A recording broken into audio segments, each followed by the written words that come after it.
When we look at what is happening on the surface of the earth, we only notice tomorrow.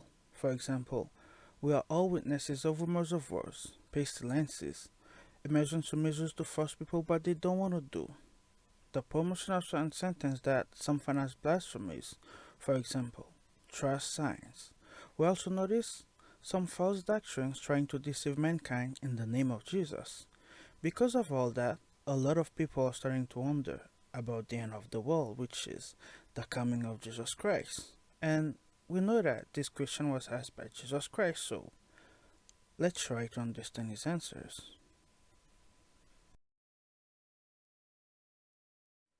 Jesus Christ compared the days of Noah and the days of Lot with the days of his coming. So, how are the days before the flood, which is represented in the Bible as the days of Noah? One of the most remarkable things before the flood, it was the existence of another species, which is represented in the Bible as giants. Genetically, these species were the result of a combination of humans' DNA and an unknown species DNA, which is represented in the Bible as being sons of God. Indeed, before the flood, there were species on earth that were supposed to be human beings, but were not because their DNA had been modified. And what about the days before the rain of fire and brimstone that fell on Sodom and Gomorrah, which is also represented as the days of Lot? In those days, the right of those who practiced homosexuality were far superior to the right of those who kept God's commands. And we also know that in those days, the men did eat and drank as if it was a normal life.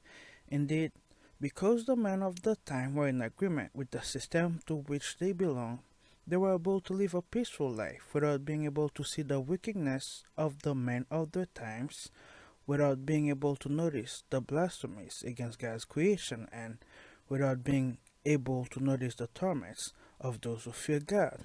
As we know, during those days, the wicked even try to force the righteous to blaspheme God's creation. So, according to Jesus Christ, it'll be the same at the days of his coming. Be careful that no one deceives you and forces you to transgress God's commands, because the Son of Man will come at a time when you will not even think of it.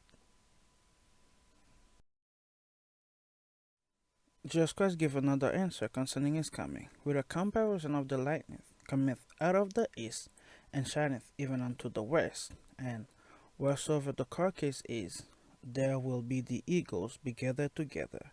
We know that Israel will be the carcass because it is written in a few verses, rather that the nations will kill the people of Israel. So we understand that his coming will take place in the west because it is written that God will gather his people in the west, and from there he will fetch them. Moreover, since according to Esdras, a multitude from the northern kingdom went by ship to another country where mankind has never lived, so we understand that America is the west of which the Bible speaks.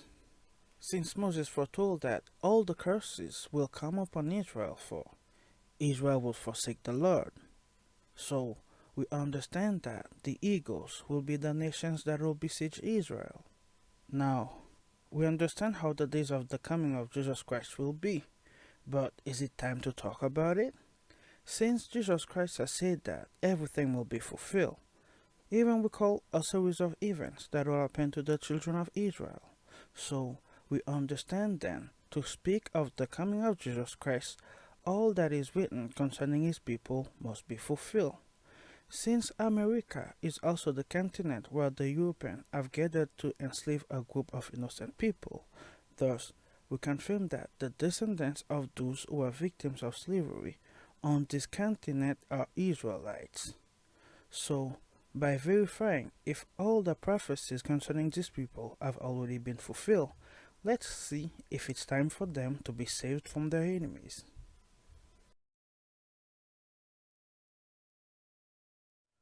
At the bottom of certain artfully prepared ships, trembling virgins, innocent people on their mother's breasts, plaintive wives are suffocated by the vapor of sulfur, and the waves of the sea still vomit on the shore our scattered members. Still, if respecting neither sex nor age, They add our misfortune by prompt death and deemed necessary.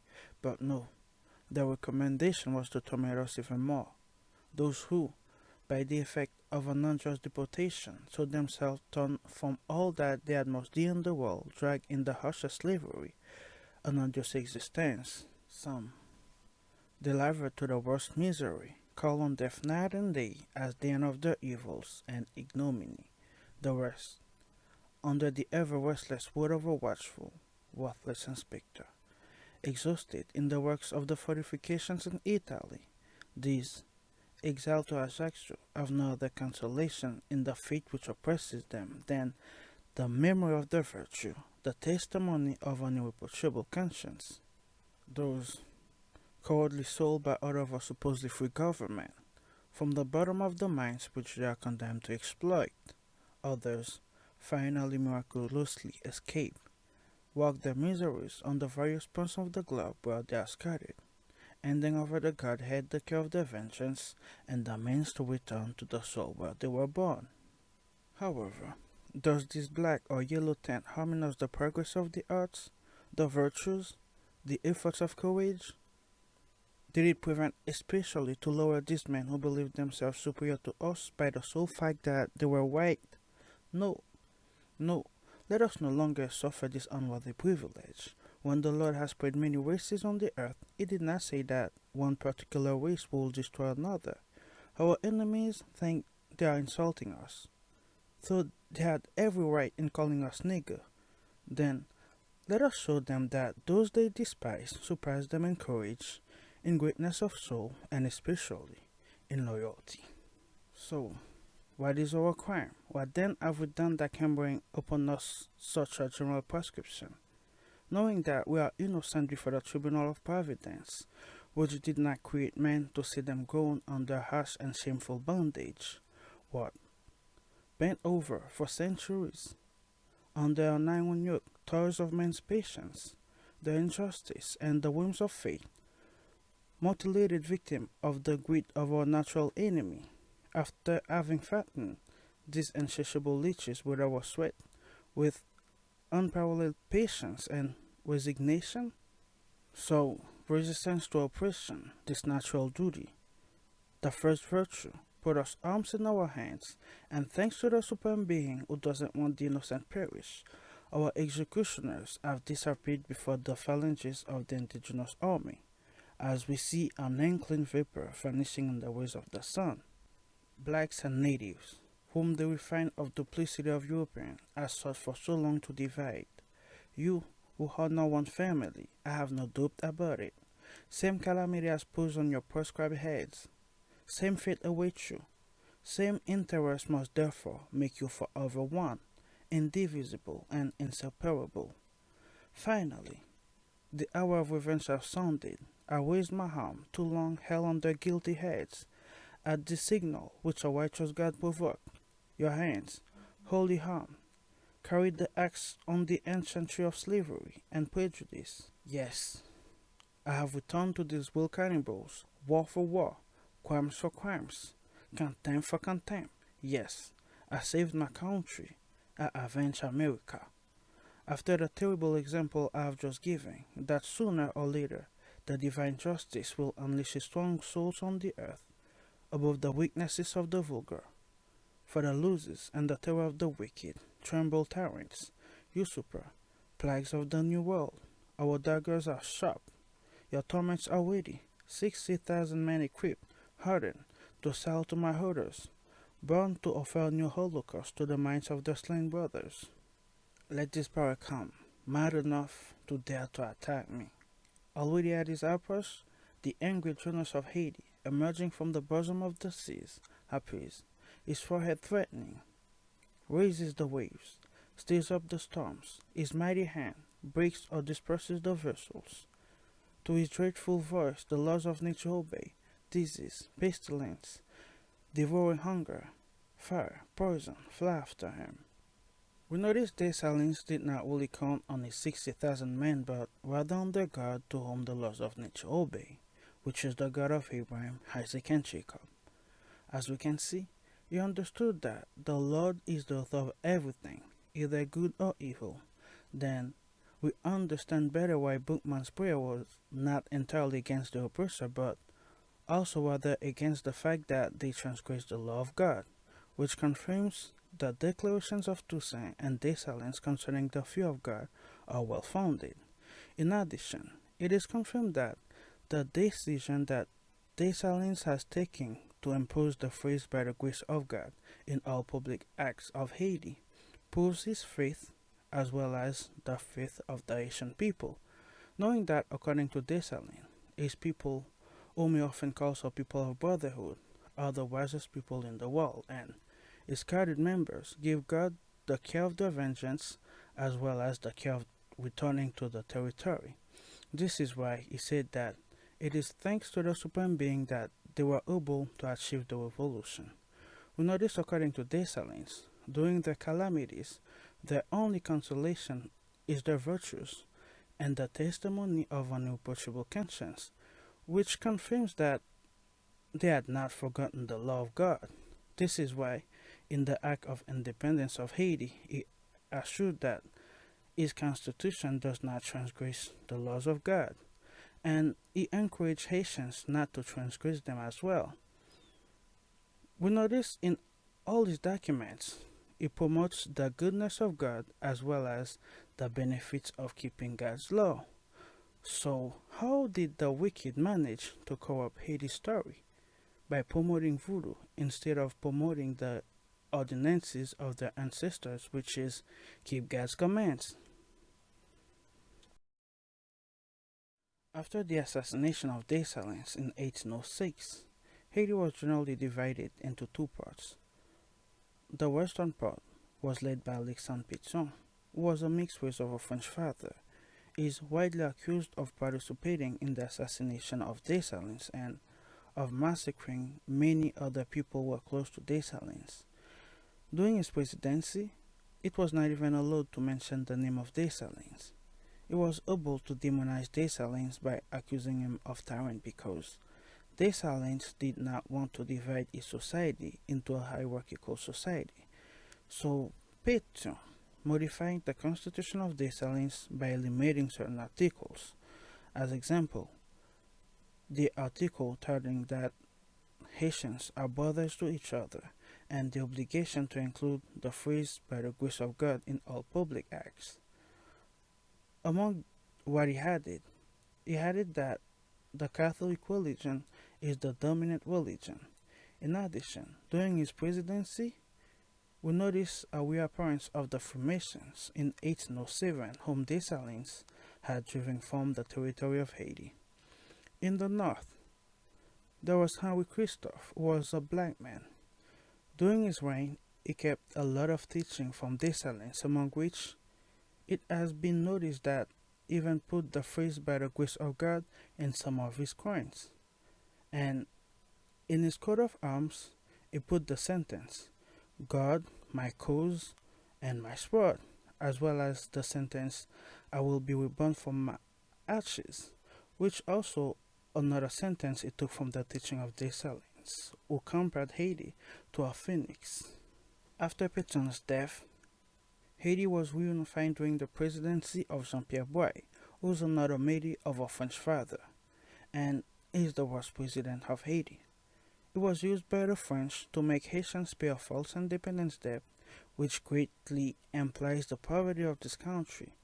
Knowing that biblically, the seed of man determines nationality, this could be the reason why only foreign women could apply for asylum in Haiti, according to Article 13 of the Dessalines Constitution. After Boyer's presidency, there was great instability in Haiti. So, in 1849, Faustin Soulouque, a black and non-religious man, took power. As a result, he was accused by the Catholic Church of using voodoo during his reign, which caused great indignation among Haitians who then forced him to leave the country in 1859. In fact, it was a false accusation. Faustin Soulouque wanted to keep the teaching of Dessalines. That is why he added in his constitution the obligation to include the sentence by the grace of God, according to Article 118. but he was able to protect, especially the Catholic religion, according to Article 34, because it was the religion professed by the majority of Haitians. It was under his reign that Haitians had the right to freely quote the name of Dessalines as well as to honor his memory. We also notice in 1859 only blacks and natives and their descendants were able to become Haitians according to Article 6. And finally, to demonstrate his nationalism and his belief, he put in his coat of arms the following terms: God, my country, and my sword. We know this because they have supported the Catholic religion by promoting it since the assassination of Dessalines. They were able to seduce Haitians in their religion by speaking of peace. It was a way of cutting Haitians off from their heritage, from their virtues that Dessalines had said his people had never forgotten. And we know that before the Haitian Revolution, their teachings were based, according to Dessalines, on the superiority of a white race, which was destined by heaven to be the tyrant of blacks and natives. We understand that they were able to succeed easily to seduce Haitians in their religion because of the Bible, which is the same book used by Bookman, Toussaint, and Dessalines. This is why we notice that Toussaint was also confused because the wicked called themselves Christian. He understood well that a true Christian does not transgress the law of God. We also notice certain writers who were inspired by Jean-Jacques Dessalines left us some powerful sentences. In the presidential hymn of Haiti, which was written by Oswald Durand, in the refrain of this text we find this powerful sentence: to walk joyfully on this earth, we need this austere motto, which is God, work, and freedom. We understand that they completely agreed that nothing can be done without God's help. And in the national anthem of Haiti entitled Dessalinian, in this work we find the following words: for our fathers, let us assemble as we are sons, because we will always be brothers. Let our rights be the will of God. Let our life depend on His will. But with all the evidence proving their belief in God, where does Haitian voodoo come from? Following a series of persecution after the Renaissance period, the people of Israel fled to seek refuge in Africa. From there, they did not separate themselves from the Africans.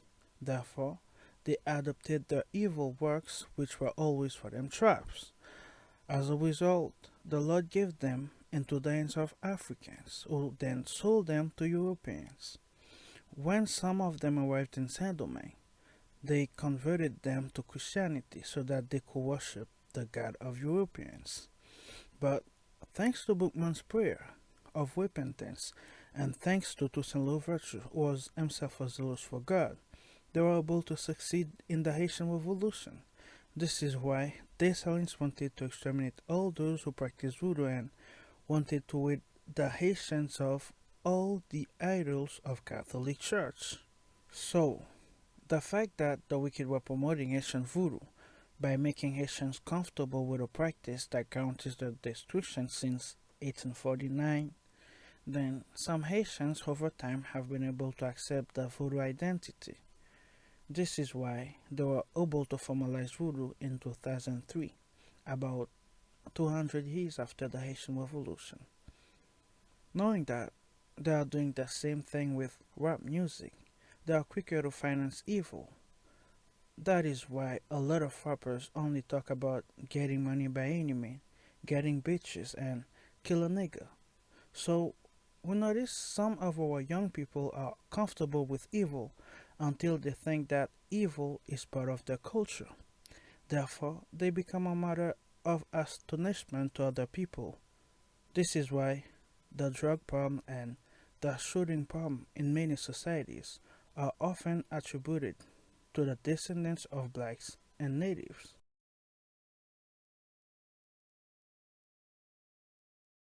Nowadays, we notice whatever the society in which the descendants of blacks and natives find themselves, they are always on average ranked economically and socially inferior compared to other nations. They are always the most humiliated. They have hatred for each other until they are no longer afraid to kill their own. We understand that these people is a destroyed people, which fulfills the prophecy in the book of Daniel that says, all these things shall be finished when he shall have accomplished to scatter the power of the holy people, knowing that cut these people off from their heritage, which is God's commands, it's equivalent to scatter their power. So we clearly see that it is time to talk about the coming of Jesus Christ because almost all the prophecies concerning his people have already been fulfilled. I mean, the days of the tribulations is almost over. We understand then why natural disasters and pestilences are much more frequent and much more terrible. We finally understand that it is really time to trust God. We know that God is the creator of good and evil. So whatever evil may arise in the world, such as plagues, pestilences, we just have to fear his creator because he is the author of everything. And we know that the fear of the creator is to keep his commandments, and thanks to which we are not visited by evil. So why, by dint of being afraid of evil, some allow themselves to transgress his commandments? The Bible says we have to obey God rather than men, and we also have to stay strong against the tricks of the devil because those who rule the world will force us to do what we are not allowed to do.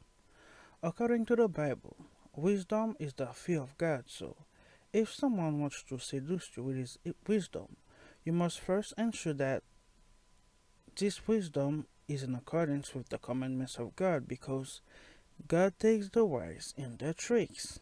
In fact, happy is he who distances himself from the commandments of men out of the fear of God because it's a smart move. Indeed, you have to know that God is the one who kills and the one who heals. If you believe that you can save your life by breaking his laws, you will lose it. And his laws are not just the first 10 commandments. Among his commandments, which are not in the first 10, we can quote Leviticus 19, verse 28, which forbids us to make any marks upon us. For our body is the temple of God, so we are not allowed to defile it. We know that the law was given to the Israelites so that by their good works the nations might glorify their Father who's in heaven. So, whatever your nationality, whatever your skin color, keep God's commands because in this world full of confusion, it's the only way to escape the trap set by the devil. Again, keep God's commands and have faith in Jesus Christ.